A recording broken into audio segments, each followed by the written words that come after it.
Hey everyone, I hope you're having a great day. For our first painting class, gaining a basic understanding of color is one of our core goals. We'll be engaging in the activity of painting, not to make a product, but to give ourselves the experience of getting a feel for the materiality of paint and finding out how pigments interact when they're mixed in different combinations, and also how they interact visually when placed next to each other. If our solution to everything is to either add black or white to a color straight from the tube, we never discover an entire universe that's available to us as painters. What we're going to do today is our first step in exploring that universe of color. Today we'll transport ourselves to the Pool Arts Center, and I'll share some basic concepts to help get you started. So are you ready? I think you are, so let's go.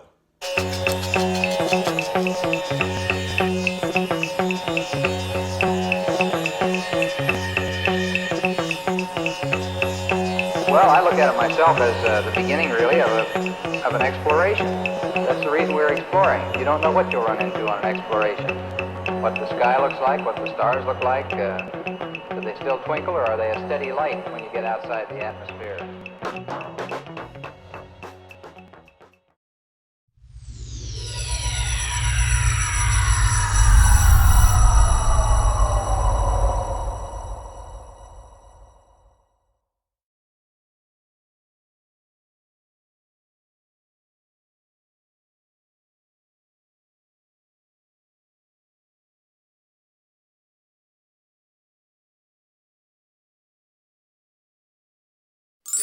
Today we're going to talk about color, and I'm going to give you the nuts and bolts of how to mix your paint, and I'm going to give you some definitions so you'll know what we're talking about as we move forward with the painting.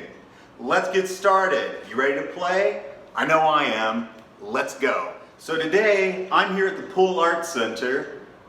I got out of the house and I'm going to talk to you about the color wheel.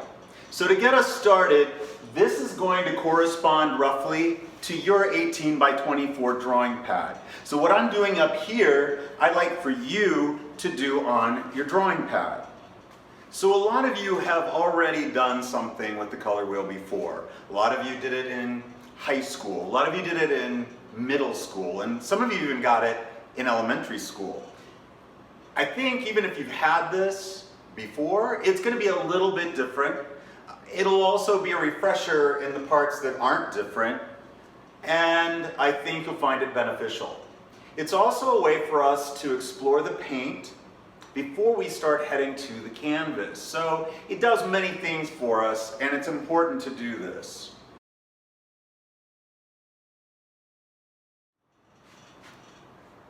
So when I'm talking about the color wheel today, we're going to be talking about it in terms of pigments and the interaction of pigments. This is called a subtractive system of color. That's differentiated from an additive system of color.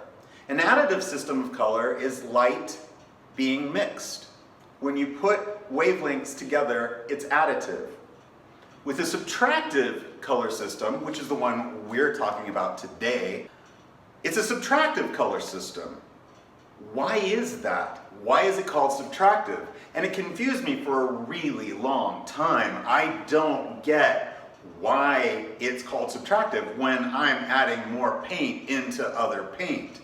Well, that's not really what it's about. What it is about is light that we're starting with, white light. And just like if you take a prism and you break that apart, you see that all of the wavelengths are present. You have all the colors there.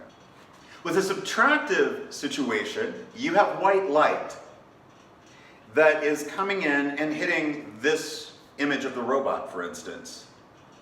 And what's happening is it's absorbing all of the other wavelengths except the ones we see as red, which is being bounced back to you. So it's sucking up all of the other wavelengths except red, which it bounces back, which is why we see it as red.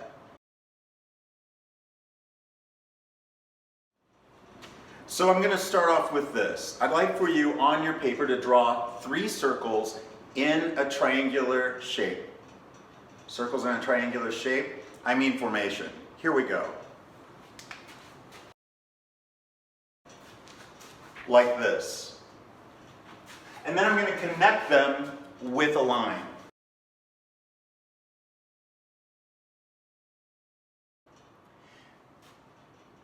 In this circle, I'd like for you to paint it with the red of your choice. I'm not going to paint on here, but I'd like for you to paint on yours. So I would like for you to look at your paint, look at your pigments, and choose any red. That can be an alizarin crimson, it can be a cadmium red, it can be any kind of red that you have. And let's put that up there.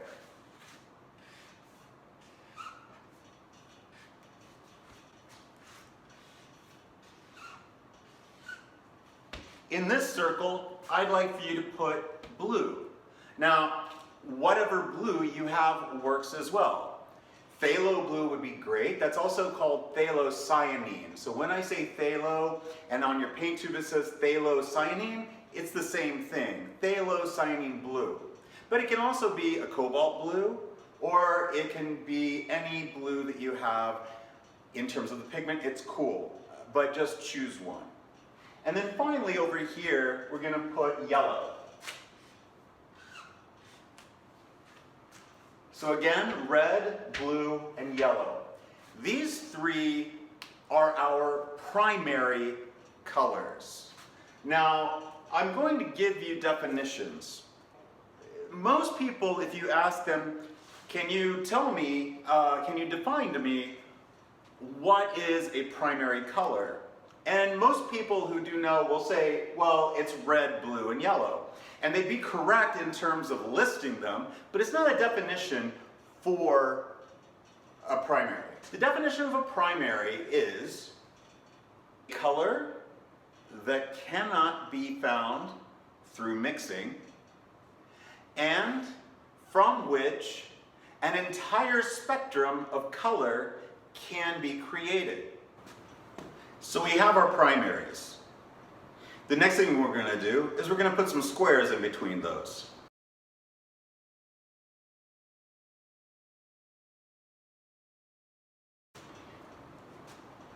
On this one, between the red and the blue, I'm going to put a little rectangle on top.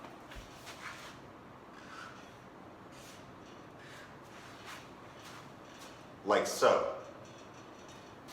You'll notice I also did a dashed line to connect these. So, what I'm setting out here are called secondary colors. Between the red and yellow, we have orange. Between red and blue, we have violet, and we're not calling it purple. Why not? Because when we're talking about color theory, we're still talking about light. And it's ultraviolet light, right? It's a range of the spectrum. It's not ultra purple. Although ultra purple is kind of a cool name, it's also not what we're talking about. Between blue and yellow, we have green. These are your secondaries. So if we're listing your secondaries are orange, violet, and green. That's a listing, but not a definition. The definition of secondary colors is as follows.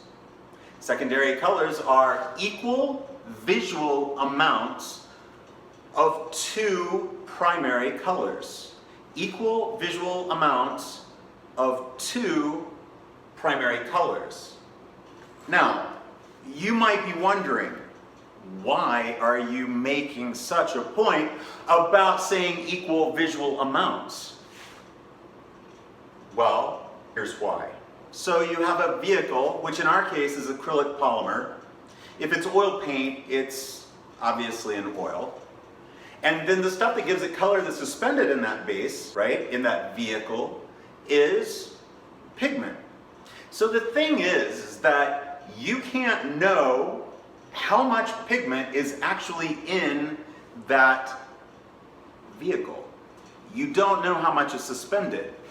You may have two tubes of paint, different brands, this one and this one.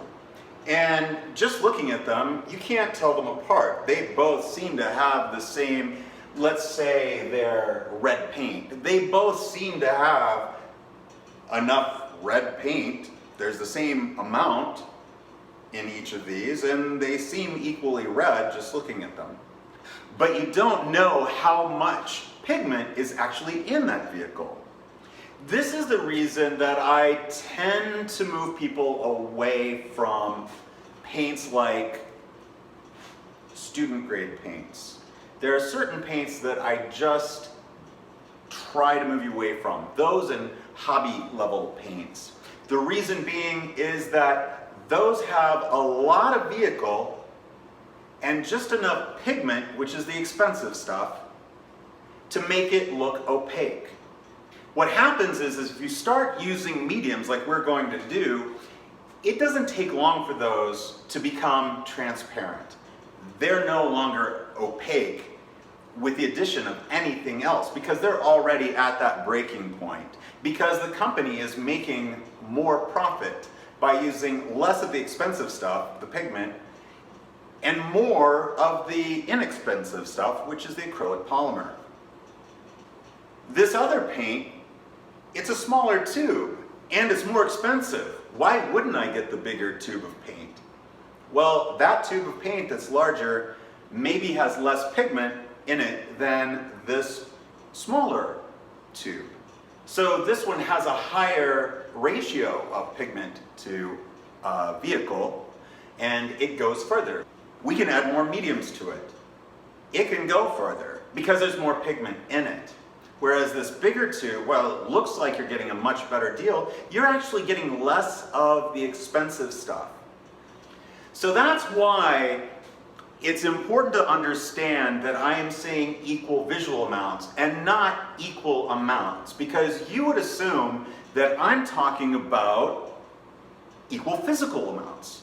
So it would be a pea-sized drop of one and a pea-sized drop of another, but you put those together. Let's say I have a red and a yellow, and I put those together, I don't automatically get orange because we don't know how much pigment is in each of those, and there's an imbalance. Just because it's the same physical amount doesn't mean they have the same pigmentation, and so therefore they don't give us necessarily automatically that secondary.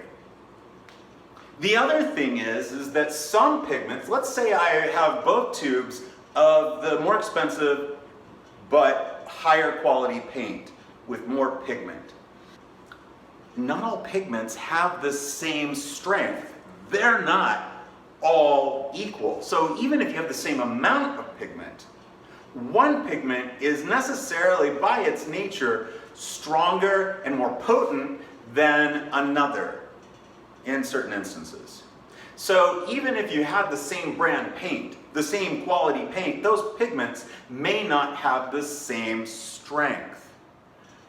So what do I mean by equal visual amounts? Equal visual amounts just simply means when I put these two paints together, red and yellow, and I mix them,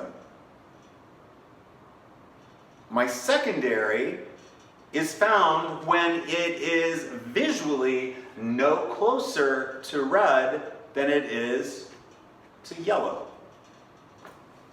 So it's a visual cue. It's equal visual amounts. When you've reached that middle place and it doesn't seem like you're closer to one than the other, you've reached equal visual amounts and you've mixed your secondary. So what I'd like for you to do is mix your secondary colors. First, I'd like you to mix for orange. Second, I'd like for you to mix for green. And then third, mix for violet. Now, there's a reason I'm asking you to put violet until the end. The violet is probably going to run a little darker, especially if you're using a phthalo blue and a cadmium red. That tends to give you a very, very dark violet that's difficult to see exactly what's going on. This is why we have this rectangle up top. we're going to use that for something. So you're mixing your violet and you're trying to find that midpoint, that equal visual amounts of red and blue. But it's so dark you can't see. So the thing is what do you do? How can I figure this out? Simple. What you'll do is you're mixing until you kind of think you're in the neighborhood. Then you're going to take your palette knife, you're going to take a little bit and put it over to the side on your palette. And then you're going to take your white. And you're going to take your tube of white and off to the side you're going to put some white paint and mix those together.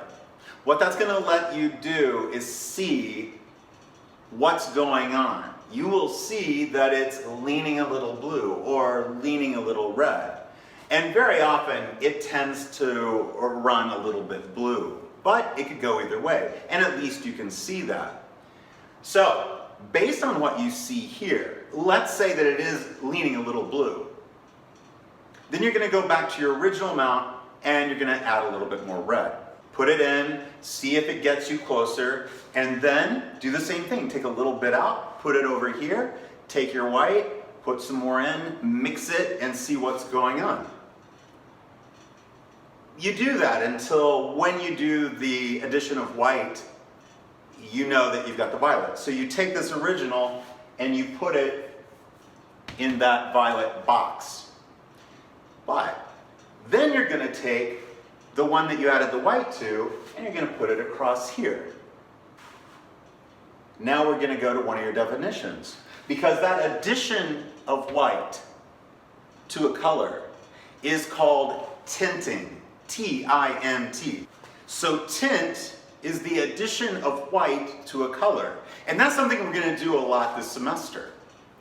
Just so you know, though we're not going to be doing this for the rest of the semester, is shading. Shade, or shading, is the addition of black to a color. The addition of black to a color. The reason we're not using black, you saw how dark, some of you did anyway, how dark that violet was. We can get a full range of value just through tinting and using the pigments without adding white. And so that's what we're going to do. Nothing against the use of black, but here's the thing. Black very often isn't neutral, and it becomes a crutch. It's one of the gives, it's one of the tells that when you see lesser trained or untrained painters, they tend to just lean into the black. They add white to make it lighter and black to make it darker. We're going to use other methods to make our color lighter. We're not just going to rely on white to make a color lighter, but we'll use other pigments as well. The thing about black is, again, it's not always neutral, and it's a crutch. Our goal here is to really explore how color interacts. And if I'm only adding black and adding white to color on a regular basis, then I never understand what color can do for me. And it can do a lot. It can do a lot. So, think back to maybe it was elementary school and you had that box of watercolor paints. I would ask you if you remember what happened when you took yellow and added black into that and you mixed it up. I'll tell you what happened. You got this really gross green. It was just this icky green color. And it's like, why would that be? Why would that black make that yellow green? That's because the underlying color in that black was blue. But you couldn't tell that, and you couldn't make a choice based on that. That's one of the reasons that we're not leaning into the black. And again, it's not like you can never use black. But for right now, please understand that what I've got set up for you is meant to let you explore how color and pigments interact. You want to be able to use black in an intentional way, understanding how it interacts with the color, not as a crutch. That's why for right now, we're not using it. So, you'll notice that I've put triangles in between the circle and the square. Ding, ding, ding, ding, ding, ding. These are as follows. Between red and violet, we have red-violet. Between blue and violet, we have blue-violet. Between blue and green, we have, you guessed it, blue-green. Between yellow and green, yellow-green. Between yellow and orange, we got yo. We have yellow-orange. And between red and orange, we have red-orange. You'll notice that I didn't call them green-yellow, and I didn't refer to it as violet-blue, and I didn't refer to it as orange-red. Now, you might have had some markers or some crayons that had funky names, and they would reverse those. But when we're talking about color theory, if we're talking about color mixology, you want to make sure that you always put the primary first in the name. So it's always blue-green, or yellow-green, or blue-violet. Here's why. So, you have blue paint and yellow paint to make the green. So the green is equal visual amounts of blue and yellow. Now, if we're making blue-green, we're adding more blue to this.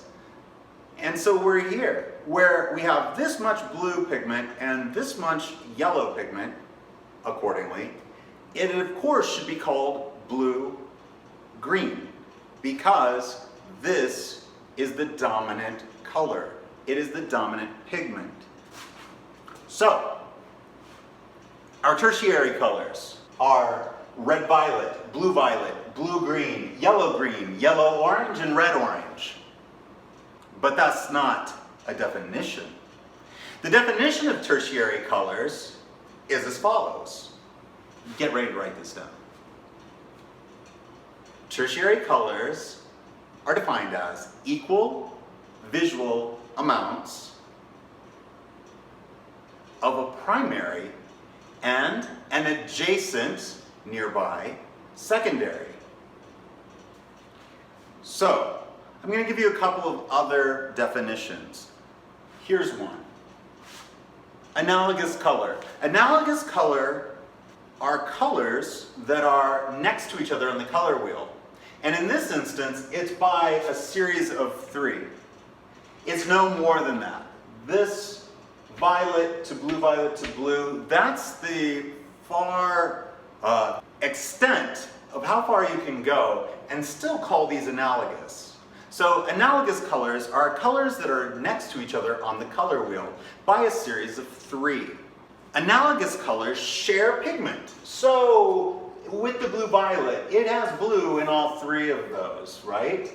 If I've got orange, it's got yellow all the way through, from red-orange to yellow-orange, if I'm doing that series of 3. So they're all related, they're all interconnected, they're family, they hang out, they are good to go together. At the family reunion, they're all sitting together. Our next one, though, is the opposite. They don't get along. This is called complementary colors. C-O-M-P-L-E-M-E-N-T-A-R-Y. Not with an I, because that's like, dang, I like that green sweater. Looking good. That's a complement. This kind of complement, with an E, means that these colors are exactly opposite. And here's your definition. Complementary colors are colors that are directly opposite each other on the color wheel. So, complementary pairs would be blue and orange, yellow and violet, green and red. And these colors do not get along with each other. They are exactly opposed to each other. So much so that if you add one complementary color into its opposite, you're going to negate it. So, an example. First, let's mark the center of the color wheel. And let's choose a complementary pair. Let's go with red and green. That's a complementary pair. And again, they have to be exact opposites. In fact, I'm going to do something here.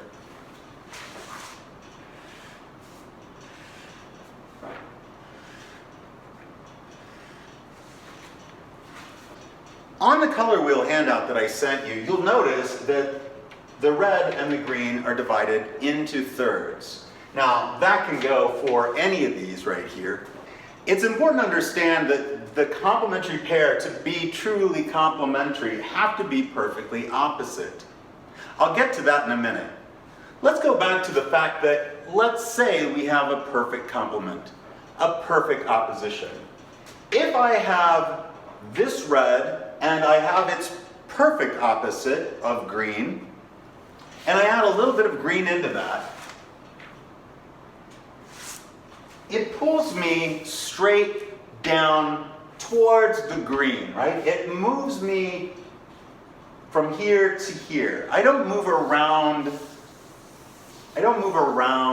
the outside of the color wheel. I'm moving through the color wheel. So, I add a little green. It's still red, but it's been negated a little bit. It's been neutralized just a little bit. It's still red, it's just a little duller. It's just not quite as bright. So, I add a little bit more green. It's red still, and it just got a little less intense. It got a little less saturated. It was slightly neutralized. And I'm going to continue bit by bit to add a little more green, and a little more green, and a little bit more green, until I'm down here with a very dull red. Still red. There's no such thing as red-green unless you're Canadian public television. That's a joke nobody's going to get, but I don't care. All right, so we keep going until we get to this point. At this point, where I've added the same amount of green as I have red, takes me to a place where it's so neutralized that it cancels itself out and actually becomes gray. This is called chromatic gray. Chromatic gray is gray made from color, and specifically from complementary color. So if I have perfect complements and I have equal visual amounts of two complementary colors, because that's your definition, I have chromatic gray. Chroma, color, gray. Now, what you worked in before, that was black and white. You were working in grays in your first painting. Black and white are neutrals. Those aren't color. So that's called achromatic gray. Achromatic gray, A means not. Chroma, color, gray. Achromatic gray. Here's the thing. If I have chromatic gray and achromatic gray side by side, and I show it to someone, they won't be able to tell the difference. Why? Because gray is gray is gray is gray. Now, if there's a note of color in the chromatic gray, you haven't reached pure, true chromatic gray. They haven't fully canceled each other out. So you're not at chromatic gray if you can tell the difference. Because if you have perfectly opposed color, they neutralize each other completely and fully and give you chromatic gray.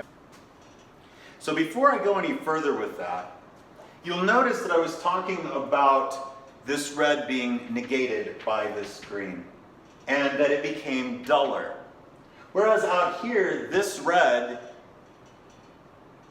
wasn't neutralized at all. It is pure, it is saturated. But as we move towards the center, we become less saturated. It becomes less intense. Around the outside of the color wheel, we have the most pure and saturated versions of those colors that we're going to have, and those intensities are high. As we move into the color wheel, they become lower as they approach the gray. So, we have another definition for you, and that is intensity, high, low. Intensity is defined as the purity or saturation, brightness, of a color. The purity or saturation of a color. Higher intensity means more saturated, more pure, brighter, more vibrant. Lower intensity means duller, more neutralized, calmer, if you will, which I don't know anything about, obviously. So, I'm going to go back to what I did with the division of the red and green for a moment. I said if you had perfectly opposite pigments, true complementary colors, as it were, then you would end up with neutral. You would neutralize and end up at chromatic gray. However, all reds paired with a green are not necessarily perfectly opposite each other. For instance, on this part of the red, you'll see that I've segmented right here. Let's say I have cadmium red, okay? It's still red. No one's going to dispute that. But you'll notice that it's leaning towards the red-orange side of things. That's what happens. Another red that you might have, you should have, it's on your list, is alizarin crimson. Alizarin crimson. It lands over here on this side. It's still considered a red, but it leans violet, right? We're still in the red, but one, the cadmium red, leans to this side. The alizarin crimson leans to this side, still within the circle. But we go down here, and looking at your greens that you have, if you have phthalo green that's not blue shade, and it'll be marked that way, if you have regular phthalo green, it's actually going to end up leaning on this side of the green. Still green, but leans to the left. True opposites would be the alizarin crimson, which leans this way, and the phthalo green that's on this side, which means they're on a direct line from each other to move through the center, through the chromatic gray. However, if I go with the cadmium red, which leans this side, I'm actually missing the center. If I add phthalo green to it, I'm moving here. I'm moving alongside that, but you'll notice that I just miss chromatic gray. So if I have a direct line from the red straight through the neutral gray, the chromatic gray, then what I have from here to here, up until and just before chromatic gray, I have an intensity scale of red from high to low. Likewise, if I start with the green and add red to it, I have an intensity scale of green. The more red I add to it, until I get up to, but not at, chromatic gray, I have an intensity scale of green. That goes for all of these colors. On a direct line between the color and chromatic gray is an intensity scale of that color. So high intensity violet and then low intensity violet until we get here. High intensity yellow until we move to about here where it gets to be very low. So that's where your intensity scale exists.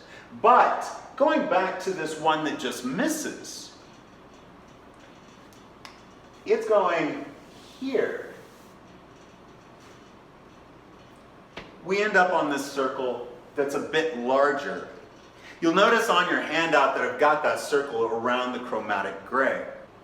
That area is what people generally refer to as brown, or to be more accurate, these are browns because there are many different kinds of brown, and I can explain that. For instance, if we have a low intensity red-orange, and we end up here, right?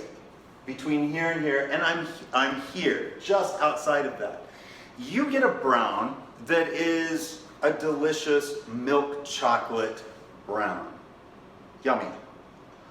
Even if I go a little further over here and go into a red violet and a low intensity of that, maybe not quite that far, but I end up here, I'm in like that sort of purpley dark chocolate region, right? So those milk chocolate brown, dark chocolate browns, they're not the same, but they're both browns.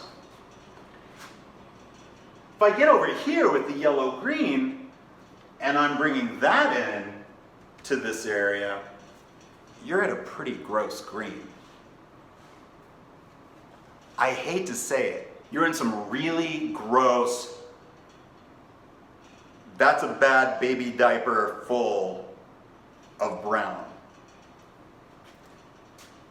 Right there. So that when somebody asks me, how do I mix brown?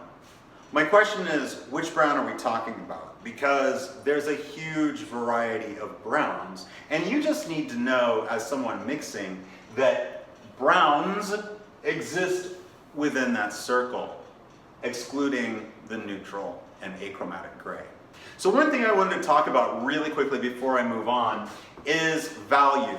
I talked about tint and shade, and yeah, tinting and shading, tinting making it lighter, and shading the addition of black. But here's the thing, it's another reason you don't need black, is that color has value even without tinting and shading, without adding white or adding black.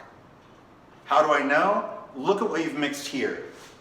If I look at this violet and I compare that to that yellow, I'm going to ask you, which one's lighter and which one's darker? Tell me what the light color is. It's the yellow, right? It's lighter. Did you add any white to that? Nope, you didn't.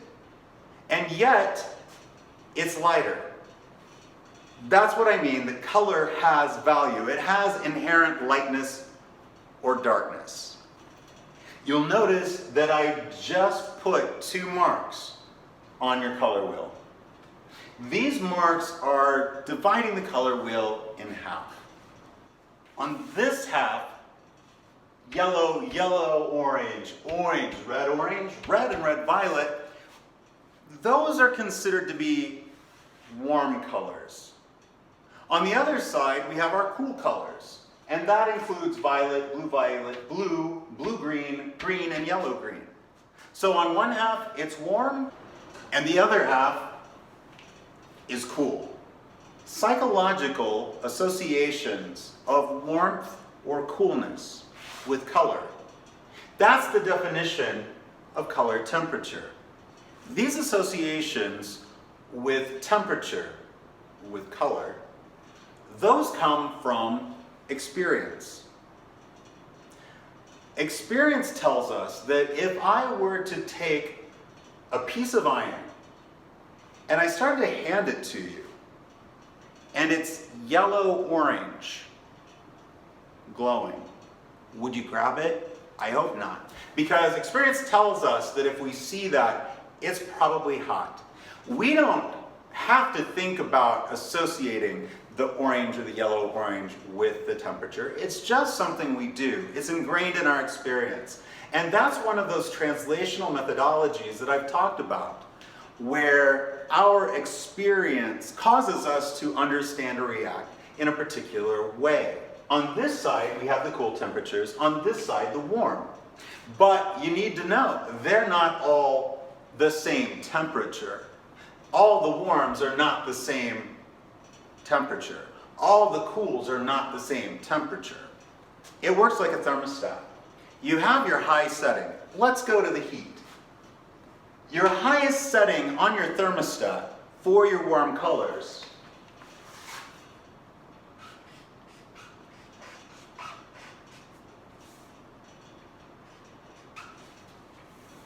is orange. The lowest setting, the coldest, is blue.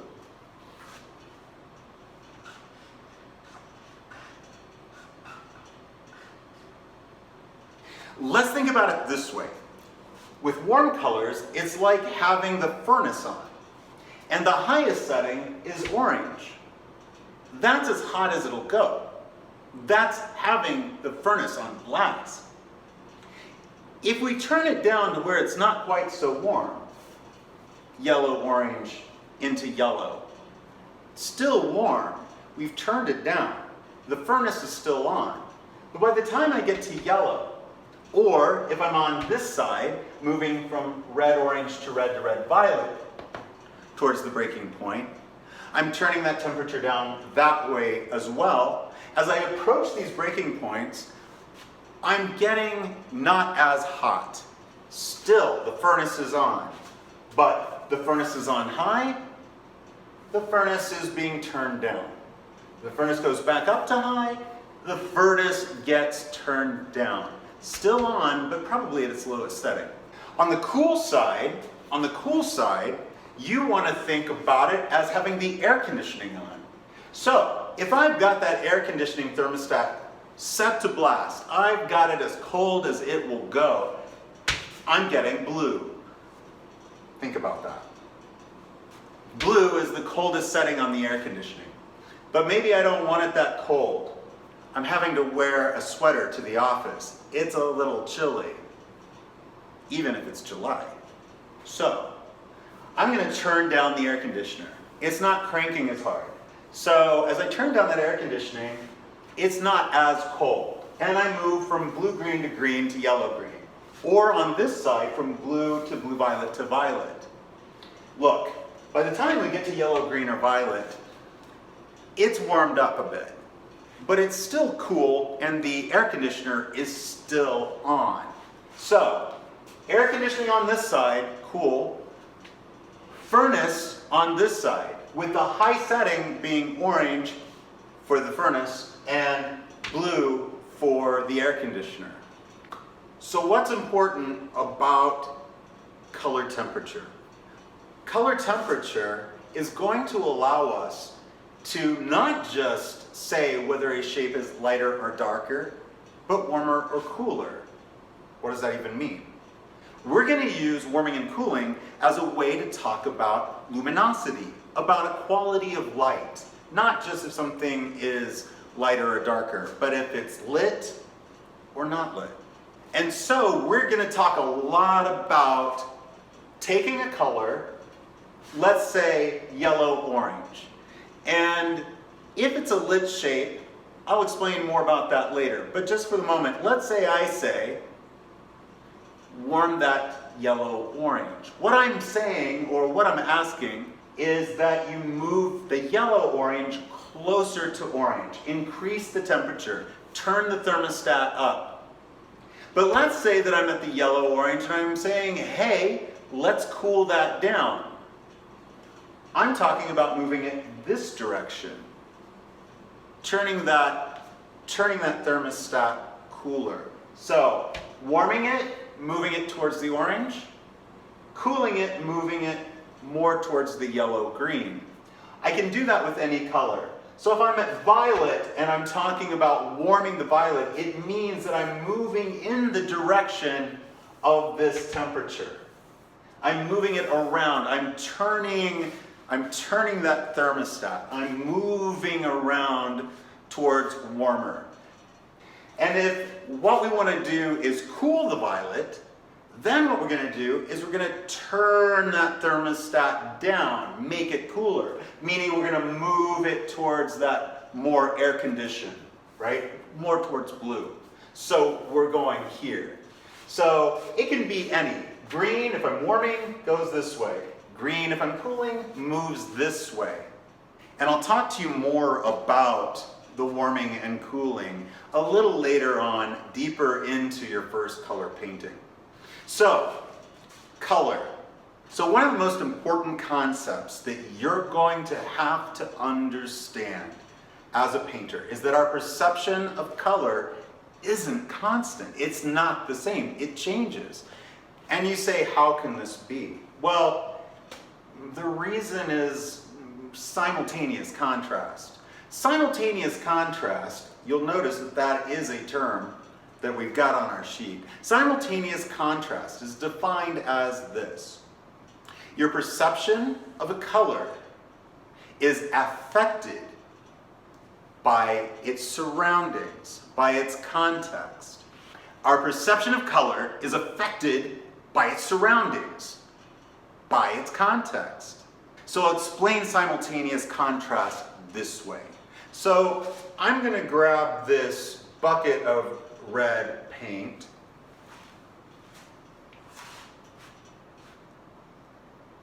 And I'm going to take it and use this to paint the circle red. Okay, so I painted this circle. I'm taking the same bucket of paint and I'm going to paint this circle over here, a second circle, red. Same bucket of paint, right? Okay.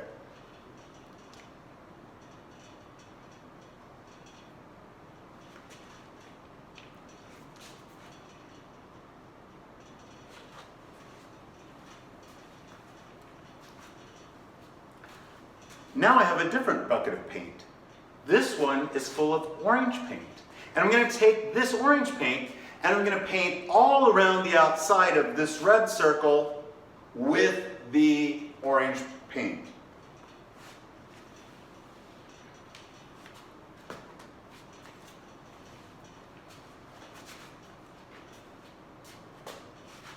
I have a different bucket of paint, and this time it's green.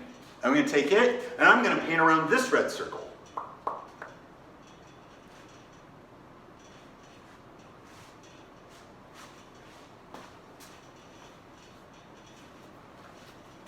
So I have this circle of red surrounded by orange. I have this circle of red surrounded by green. One of these two red circles appears to be slightly more intense, to be slightly more saturated, to be more red than the other. Is it the one that's surrounded by the orange, or is it the one surrounded by the green? It's the one surrounded by the green. Why? Because it's surrounded by what it isn't. And what's weird is you saw me use that same bucket of paint to make these red circles. So they should appear to be exactly the same, and yet they don't. That's simultaneous contrast. Your perception of those reds, of those colors, is affected by its surroundings. Here's the thing you need to know, that when you are painting and you put down a color and you're putting down another shape of color here and another shape of color here, something that you thought was exactly the right color, you look back 30 minutes, 45 minutes later when you have different colors around it now, and suddenly it doesn't look right. That's simultaneous contrast at work. So, I've had this experience a lot, and I'm still pretty amazed by it, that I'll be in my studio, and I've been doing this for probably about 5 or 6 years.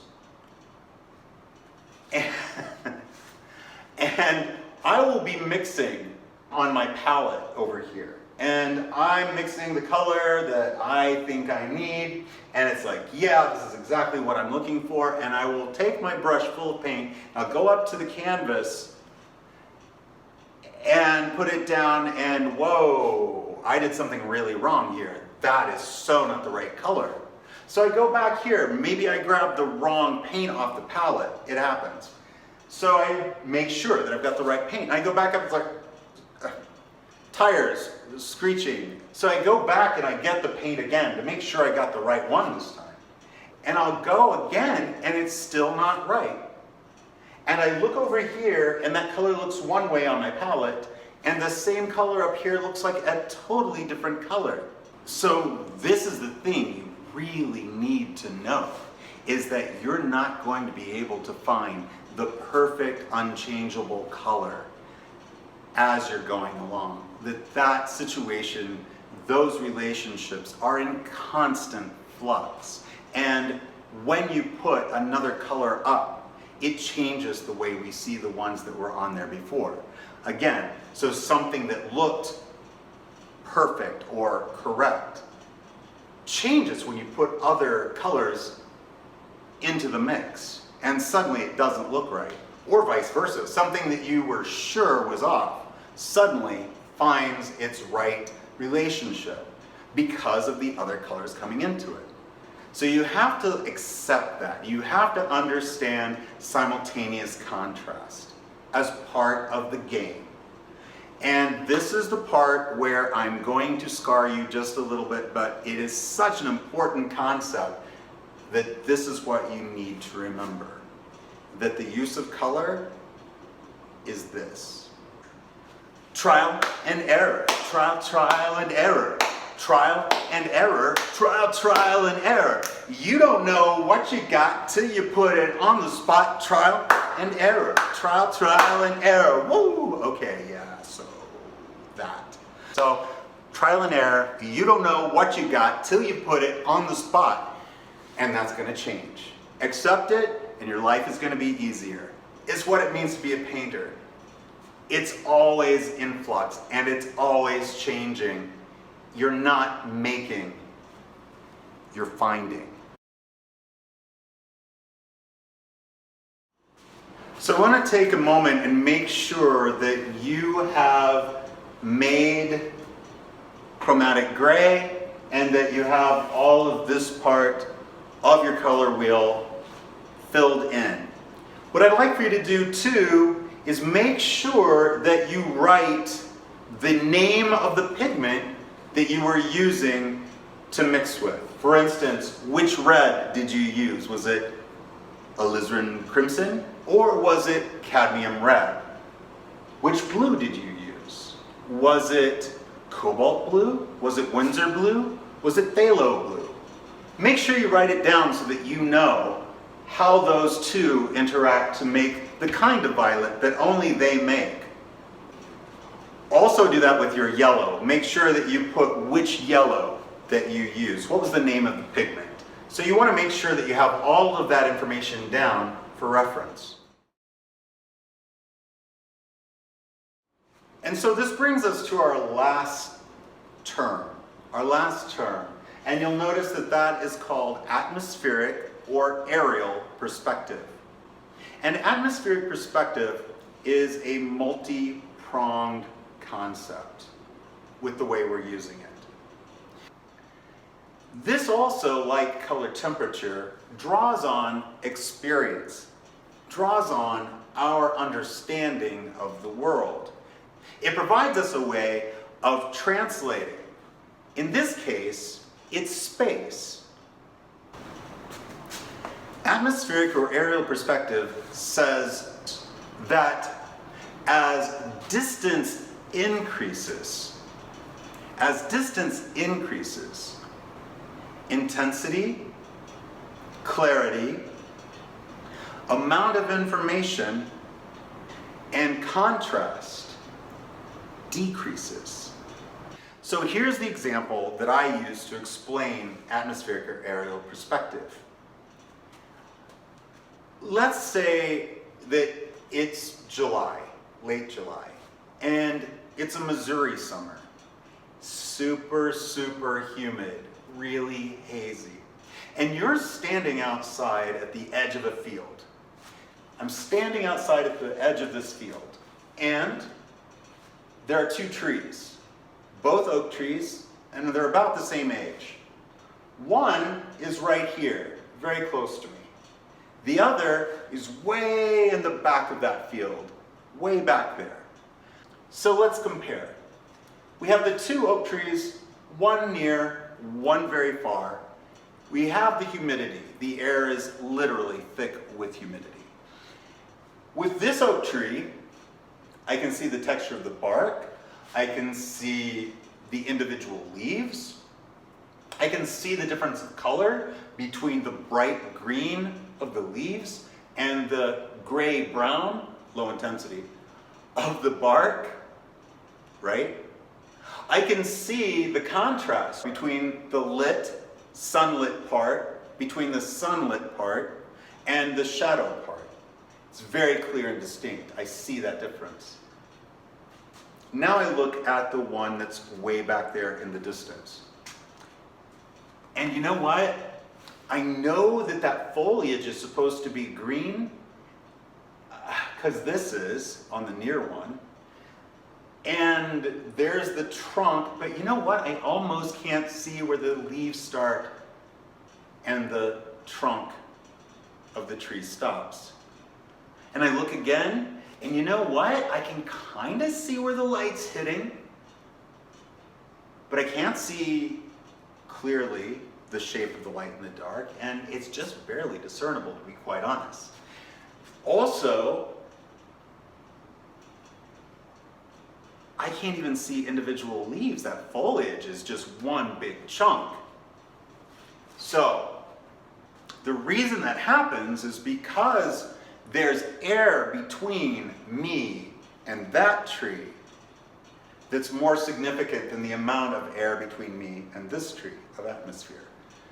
And what's happening is the light that's hitting that tree off in the distance is being diffused by the air and by the humidity as well. It disperses that light. It makes it less clear. It downplays all that stuff. And so we understand that when I can see more information and I can see brighter colors, more saturated colors, and I can see the edges of the forms clearly, it must be close to me as compared to something that's much further away. And that's something that we're going to use in our paintings to explain space, near, far. Now, whereas here we've got a full acre or so of land between us, of air between us, this tree and that tree, we're going to use that experience as a way to translate and explain when we lose real space in our still life and it goes 2D, it goes flat. We lost real space. This is how we're going to explain what we saw, how we understood and experienced the space, atmospheric perspective. The thing is that we will exaggerate that. So instead of it being an acre, it can happen in this distance. And trust me, the viewer won't even question it. They'll just understand that there's space there and that this is closer and this is farther away. That's what we're going to do.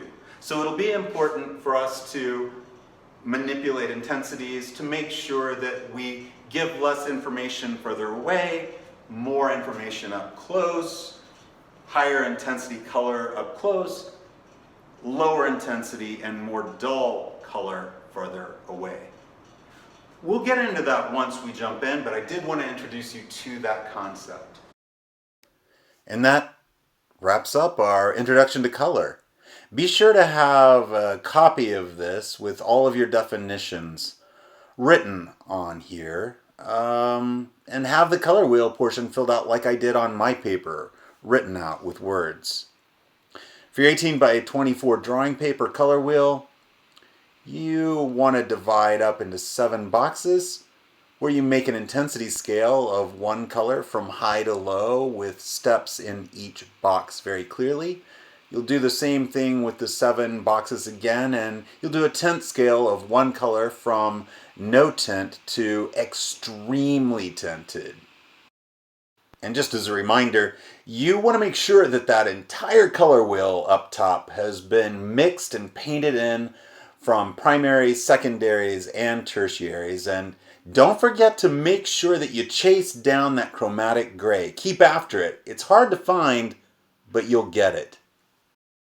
And one last thing on that painted color wheel you're doing on your 18 by 24 drawing pad. Even though it's not shown here, you're going to want to do the following. You'll draw a pair of rectangles, each divided into 3 squares. You're going to choose 2 colors, and you're going to place those in the center box of each rectangle. Then you're going to mix a slightly warmer version of each color, and you're going to put those in the boxes to the right. Then you're going to mix a slightly cooler version of those original colors and put both of those in the left boxes, so that you're fully exploring that warming cooling that I talked about earlier before we start talking about it as we get into our painting.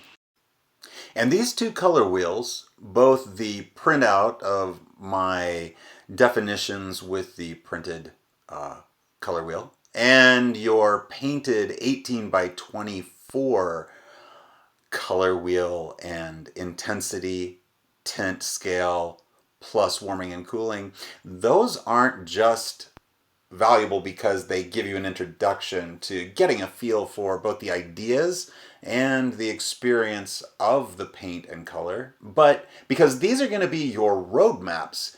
You should have these handy. In fact, I ask that people tape these to their easel or right next to them so they can use them as a roadmap to mixing. It's just so much easier to have a guide handy that you can just look over and figure it out without struggling. I have students who've graduated and years later who are working professionally as artists who still do this just because it clears things up. It's a lot to work through, and I understand that it might seem a little overwhelming now.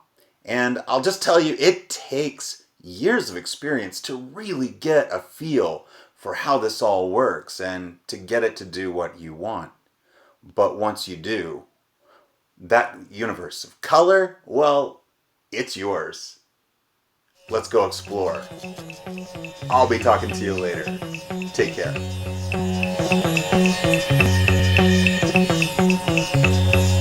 Well, I look at it myself as the beginning, really, of an exploration. That's the reason we're exploring. You don't know what you'll run into on an exploration. What the sky looks like, what the stars look like. Do they still twinkle, or are they a steady light when you get outside the atmosphere?